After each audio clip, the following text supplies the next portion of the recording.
السلام علیکم دوستانو، په دې هیله چې ټول به راته روغ او جوړ یاست. په IPL کې نن یو ځل بیا ډېره زبردسته بهترینه ښایسته لوبه ترسره سول. په دغه لوبه کې دوه افغان لوبغاړي راشد خان او نور احمد لکنوال ولوبېدل چې دواړه ښه وځلېدل، خو لوبه یې لوبډلې وبایلل. په دغه لوبه کې راشد خان او نور احمد لکنوال دواړه ولوبېدل، دواړه ډېر ښه وځلېدل. نور احمد لکنوال په IPL کې خپله لومړنۍ لوبه هم ترسره کړل، ډېره بهترینه لوبه یې ترسره کړل. د امپیکټ پلیر پر ځای باندې د لوبې ډګر ته راکښته سو. دا لوبه د راجستان او ګجرات ټاینټس لوبډلو ترمنځ ترسره سول. راجستان د لوبې پچه وګټل، په خپله یې د ګجرات پر وړاندې د توپ اچونې پرېکړه وکړه.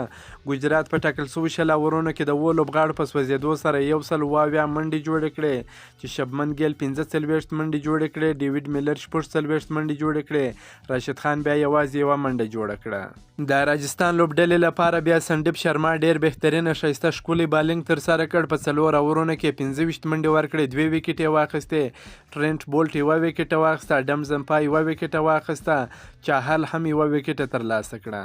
د 108 منډو هدف په تعقیب کې راجستان رایلز لوبډلې توپخانه پیل کړل. د لوبې په 19.2 اورونو کې یاد هدف ترلاسه کړ. دغه په زړه پورې لوبه یې په 3 ویکټو وګټل. د دوی لپاره کپتان ډېره زبردسته بهترینه لوبه ترسره کړه. سمسون 60 منډې جوړې کړې او ترڅنګ یې هټمار ډېره خوندوره ښایسته بهترینه چټکه لوبه ترسره کړل. په 26 بالونو باندې 50 ناسوځېدلې منډې جوړې کړې، 15 شپږیزې 2 څلوریزې په بیټینګ شاملې وې.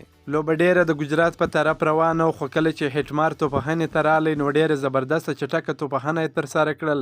ډېر ښه هیټینګ یې وکړ، غټې شپږیزې یې ووهلې چې د لوبې بڼه یې بدله کړل. د ګجرات ټاینټس لوبډلې لپاره بیا محمد شمع ډېر زبردسته خوندور بالینګ ترسره کړ. په 4 اورونو کې 1 میډن ترسره کړ، 25 منډې ورکړې، 3 مهمې ویکټې یې ترلاسه کړې. کپتان هاردیک پانډیا بیا 1 ویکټ ترلاسه کړل. راشد خان په 4 اورونو کې 46 منډې ورکړې، ده هم 2 مهمې ویکټې ترلاسه کړې.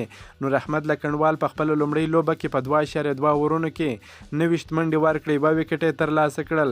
ګجرات دغه لوبه په 3 ویکټو سره وبایلل. که مو دا ویډیو خوښه سوې در سره لایک کړئ، د خپلو ملګرو سره هم شیر کړئ. دا نور تازه معلوماتو لپاره هم زموږ سره اوسئ. تر بلې ویډیو پر د الله په امان.